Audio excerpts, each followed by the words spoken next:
गरुडगमन तव चरणकमलमिह मनसि लसतु मम नित्यम् गरुडगमन तव चरणकमल। Ram Ram, welcome to Bhojanalaya Tamil. இன்னைக்கு நம்ம போஜனாலயால தீபாவளி ஸ்பெஷல் சீரீஸில் மைசூர் பாக்கு எப்படி பண்ணுறதுன்னு பார்க்க போகிறோம். So step by step detailed ரெசிபியாக அதே சமயம் சம் டிப்ஸோடு நான் இன்றைக்கி உங்களுக்கு மைசூர் பாக்கு காமிக்க போகிறேன். ஸோ இந்த வீடியோக்குள்ளே போகிறதுக்கு முன்னாடி நம்மளோட போஜனாலயா தமிழ் சேனலை மறக்காமல் சப்ஸ்கிரைப் பண்ணிக்கோங்க. இப்போ இது எப்படி பண்ணுறதுன்னு பார்க்கலாம். ஸோ மைசூர் பாக்கு பண்ணுறதுக்கு ஒட்டாமல் வர்றதுக்காக அடிகனமான பாத்திரமாக எடுத்துக்கோங்க. எது வேணாலும் எடுத்துக்கலாம். நான் ஜஸ்ட் நார்மல் இழுப்பு சட்டி தான் எடுத்துகிட்டு இருக்கேன். அதில் நம்ம எடுத்து வச்சுருக்க இந்த சுகரை ஃபஸ்ட்டு சேர்த்துக்கலாம். சுகர் சேர்த்துன்ட்டு ஜஸ்ட்டு அது மூழ்கிற அளவுக்கு நம்ம ஜலம் விட போகிறோம். ரொம்ப விடணும்னு அவசியம் கிடையாது. மூழ்கிற அளவுக்கு விட்டுண்டு சுகர் சிரப் ஃபஸ்ட்டு நம்ம பண்ணிக்க போகிறோம். சுகர் சிரப் அதோட பதம் என்னென்னா ஒத்த கம்பி பதம். ஸோ இது நல்லா கொதித்து ஒத்த கம்பி பதம் வரட்டும், நான் காமிக்கிறேன். அதுக்குள்ளே நம்ம இந்த கடலை மாவு எப்பயுமே என்ன பண்ணணும்னா, டிப் நம்பர் 1, இந்த கடலை மாவு எந்த கடலை மாவாக இருந்தாலும் சலிச்சிட்டு தான் எடுத்துக்கணும். கண்டிப்பாக சலிச்சிட்டு எடுத்துக்கணும். டிப் நம்பர் 2 என்ன அப்படின்னா, இந்த சலிச்சிருக்க இந்த கடலை மாவில் கொஞ்சமாக சுகர் போட்டு ஜஸ்ட்டு கொஞ்சமாக ஒரு 1/4 டேபிள் ஸ்பூன் சுகர் போட்டு அந்த சுகரை இதில் போட்டு ஜஸ்ட்டு நம்ம மிக்ஸ் பண்ணிக்கணும். அப்படி மிக்ஸ் பண்ணிடணும் அப்படின்னா என்ன தான் நம்ம சலிச்சிருந்தோம்னாலும் அந்த கட்டி இல்லாமல் நல்லா இப்படி கொரன்னு வர மாதிரி நைஸாக வர மாதிரி அந்த சுகரை போட்டு இந்த கடலை மாவில் மிக்ஸ் பண்ணி எடுத்துட்டோம் அப்படின்னா நமக்கு கட்டி தட்டாமல் நல்லா அழகாக சூப்பராக வரும். இப்போ கம்மி குவான்டிட்டி பண்ணும்பொழுது நமக்கு ப்ராப்ளம் இருக்காது. பல்க்கு குவான்டிட்டியில் சப்போஸ் நம்ம ஜாஸ்தி பண்ணுறோம் அப்படின்னா இந்த டிப் கண்டிப்பாக யூஸ்ஃபுல்லாக இருக்கும். இந்த மாதிரி நம்ம கலந்து வச்சுக்கணும்.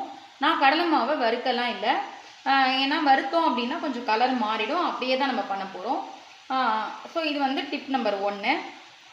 அதுக்கப்புறம் நெய்யை ரொம்ப காய்ச்சி அப்படியே புகையை விட்டு எடுத்துக்கூடாது. லைட்டாக சுட வச்சுட்டு கொஞ்சம் கொஞ்சமாக விட்டு தான் நம்ம கலர போகிறோம். அது ஒரு டிப் நம்பர் 2. அதுக்கப்புறம் இந்த சுகரோட கன்சிஸ்டன்சி பார்த்தீங்கன்னா ஒத்த கம்பி பதத்தை தாண்டிடுது அப்படின்னா அந்த சாஃப்ட்னஸ் போயிடும். ஸோ கண்டிப்பாக ஒத்த கம்பி பதம் தான் நம்ம வைக்கணும். ஸோ இதெல்லாம் சின்ன சின்ன டிப்ஸ் நம்ம மைசூர் பாக் பண்ணுறதுக்கு. ஸோ இப்போ இது கொதிக்கட்டும், நான் உங்களுக்கு காமிக்கிறேன். இப்போ நம்ம போட்டிருந்த இந்த சுகர் நல்லா கொதித்து ஒத்த கம்பி பதம் வர அளவுக்கு ஆயிடுத்து. இதோட பதம் நான் உங்களுக்கு காமிக்கிறேன். ஸோ நீங்கள் இதை கையில் எடுத்தேல் அப்படின்னா இந்த மாதிரி ஒரு கம்பி மாதிரி வரணும்.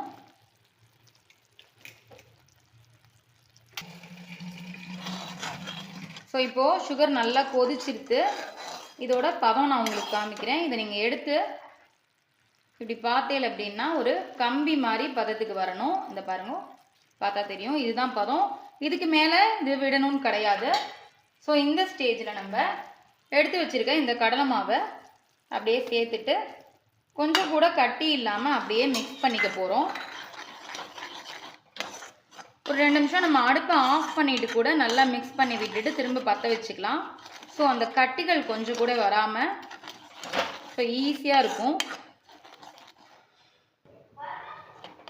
ஸோ இப்போது இதை நம்ம நல்லா இந்த கடலை மாவை இந்த சுகர் சிரப்பில் போட்டாச்சு.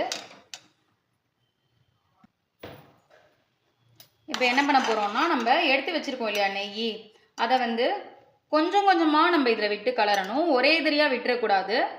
ஒரு 2 ஸ்பூனான்னு வச்சுக்கோங்களேன். 2 ஸ்பூன் 3 ஸ்பூனாக விட்டு விட்டு கலந்தோம் அப்படின்னா நல்லா சாஃப்டாக நமக்கு கிடைக்கும். ஒரே நேரத்தில் விட்டோம் அப்படின்னா நமக்கு டெக்ஸ்சர் மாறிடும். ஸோ கொஞ்சம் கொஞ்சமாக விட்டு விட்டு இந்த மாதிரி நம்ம கலரணும். இந்த மாதிரி கொஞ்சம் கொஞ்சமாக விட விட இது லைட்டாக பொங்க ஆரம்பிக்கும். உங்களுக்கு பார்த்தாலே தெரியும். ஸோ இந்த மாதிரி தேய்ச்சி தேய்ச்சி கலரினோம் அப்படின்னா கொஞ்சம் கூட கட்டிகள் வராது. இப்போது திரும்பவும் விடுறேன்.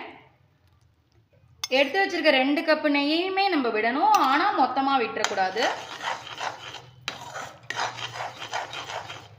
ஸோ நீங்கள் குட்டி கப்பில் போட்டேனாலே உங்களுக்கு நிறைய குவான்டிட்டி வரும். ஸோ நீங்கள் மெஷர்மெண்ட்டு நான் பண்ணுற அளவை பார்த்துட்டு அதுக்கு ஏற்ற மாதிரி நீங்கள் கடலை மாவும் சர்க்கரையும் எடுத்துக்கலாம். உங்களுக்கு நான் இது ஃபைனலாக பண்ணினதுக்கப்புறம் எவ்வளோ பீசஸ் வருதுன்னு காமிக்கிறேன். இப்போ பாருங்க, போடும்பொழுது எவ்வளோ கம்மியாக இருந்தது, இப்போ எவ்வளோ ஜாஸ்தி வந்திருக்குன்னு. திரும்பவும் இப்போ கொஞ்சம் நெய் சேர்த்துக்கிறேன்.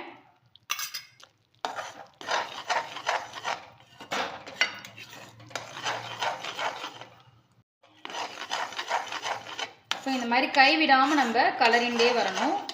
இப்போ பீஸ் போடுறதுக்கு தட்டில் நான் ஆல்ரெடி நெய் தடவி வச்சுருக்கேன்.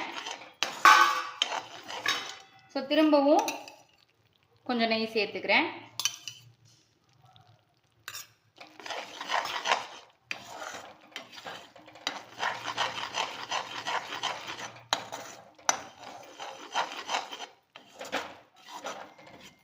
இந்த மாதிரி பொங்கி பொங்கி வர ஆரம்பிக்கும். இதுதான் நமக்கு அது நல்லா ஆயின்றிருக்கு அப்படிங்கிறதுக்கு அடையாளம். ஸோ கொஞ்சம் கொஞ்சமாக எல்லா நெய்யும் விட்டு கலரிட்டு உங்களுக்கு ஃபைனல் ஸ்டேஜ் எப்படி வருதுன்னு நான் உங்களுக்கு காமிக்கிறேன். இப்போ போட்டிருந்த எல்லா நெய்யுமே நான் கொஞ்சம் கொஞ்சமாக விட்டு இந்த மாதிரி கலரின்ட்டேன். ஸோ அது எல்லா நெய்யுமே வாங்கிடுத்து உங்களுக்கு பார்த்தா தெரியும். அது நெய்யிலேயே தான் அந்த மாதிரி வெந்து நல்லா இந்த மாதிரி டெக்ஸ்சரில் பொங்கி பொங்கி வர ஆரம்பிக்கும். இன்னொரு 2 நிமிஷம் நம்ம இந்த சர்க்கரை பூத்து வர ஆரம்பிச்சிருது அப்படின்னா நம்ம தட்டில் கொட்டிடலாம். இதோட பக்குவம் என்ன அப்படின்னா, இந்த சர்க்கரை உங்களுக்கு பார்த்தா தெரியும் இந்த மாதிரி பூத்து பூத்து வர ஆரம்பிக்கும். ஸோ அதை நம்ம ரொம்ப விட்டுட்டோம் அப்படின்னா ரொம்ப மைசூர் பாக்கு கல் மாதிரி ஆகிடும். ஸோ கொஞ்சம் பொங்கி வர ஆரம்பிக்கும் பொழுதே, கொஞ்சம் கெட்டியாக ஆரம்பிக்கும் பொழுதே நம்ம எடுத்துட்டோம் அப்படின்னா நல்லா நமக்கு சாஃப்டான மைசூர் பாகா கிடைக்கும். ஸோ இப்போது இது நல்லா இந்த மாதிரி பூத்து வர ஆரம்பிச்சிருது. எப்படி பொங்கி வந்திருக்குன்னு உங்களுக்கு தெரியுதா? இதுதான் இதோட பதம். ஸோ இந்த மாதிரி நல்லா பொங்கி வர ஆரம்பிக்கும், கெட்டியாகவும் ஆரம்பிச்சிருக்கும். அவ்வளோதான். இந்த ஸ்டேஜில் நம்ம இதை அப்படியே எடுத்து தட்டில் கொட்டிட போகிறோம். பாருங்க.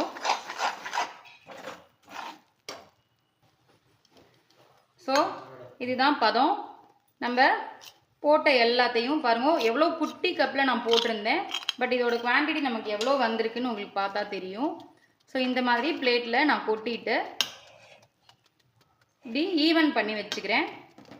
நல்லா செட் பண்ணி விட்டுட்டு ஆறினதுக்கப்புறமா நம்ம பண்ணினோம் அப்படின்னா நமக்கு சூப்பராக பீஸ் போட வரும். மேலாப்புல நான் கொஞ்சம் சர்க்கரை தூவிக்கிறேன்.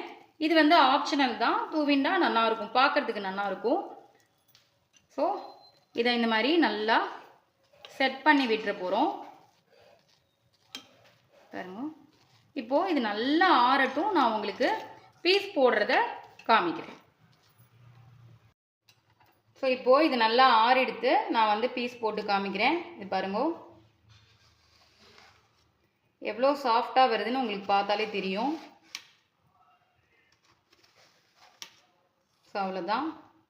உங்களுக்கு திக்காக வேணும்னா நீங்கள் திக்காக கூட போட்டுக்கலாம். நான் கம்மி குவான்டிட்டியில் இன்றைக்கி பண்ணினதுனால இந்த மாதிரி போட்டிருக்கேன். ஸோ இது அழகாக நமக்கு சூப்பராக வந்திருக்கு. நான் உங்களுக்கு டிஸ்ப்ளே பண்ணி காமிக்கிறேன். ஸோ சூப்பரான சாஃப்டான மைசூர் பாக்கு நமக்கு ஜம்முன்னு ரெடி ஆகிடுது. இந்த குட்டி கப்பால் 1 கப்பு கடலை மாவு போட்டதுக்கு கிட்டத்தட்ட ஒரு 15 வில்ல வந்திருக்கு. ஸோ நீங்கள் இதை கணக்கு பண்ணிட்டு அந்த மெஷர்மெண்ட்டுக்கு ஏற்ற மாதிரி கூட குறைச்சி பார்த்துக்கோங்க. இப்போ நான் உங்களுக்கு ஒன்று உடச்சி காமிக்கிறேன். பாருங்க எவ்வளோ சாஃப்டாக உள்ளுக்குள்ளே அந்த மாதிரி லேயராக ரொம்ப சூப்பராக வந்திருக்கு மைசூர் பாக்கு. ஃபுல் நெய் விட்டு நம்ம பண்ணியிருக்கோம். ஸோ எண்ணெய் எல்லாம் கலக்காமல் வெறும்னா நம்ம நெய்யில் தான் பண்ணியிருக்கோம். நான் சொன்ன இந்த டிப்ஸ் எல்லாம் ஃபாலோ பண்ணி இந்த சாஃப்டான மைசூர் பாக்கு எல்லாருமே இந்த தீபாவளிக்கு ட்ரை பண்ணி பாருங்க. ரொம்பவே ஈஸி தான், பிகினர்ஸ் கூட அழகாக பண்ணிடலாம். ஸோ இந்த மெஷர்மெண்ட்டையும் டிப்ஸையும் நோட் பண்ணி வச்சுட்டு மறக்காமல் மைசூர் பாக்கு ட்ரை பண்ணி பாருங்க. எப்படி வந்ததுங்கிறதையும் எனக்கு மறக்காமல் கமெண்ட்டில் சொல்லுங்க. திரும்ப ஒரு சூப்பரான தீபாவளி சீரீஸில் மீட் பண்ணுறேன். தேங்க்யூ. ராம் ராம்.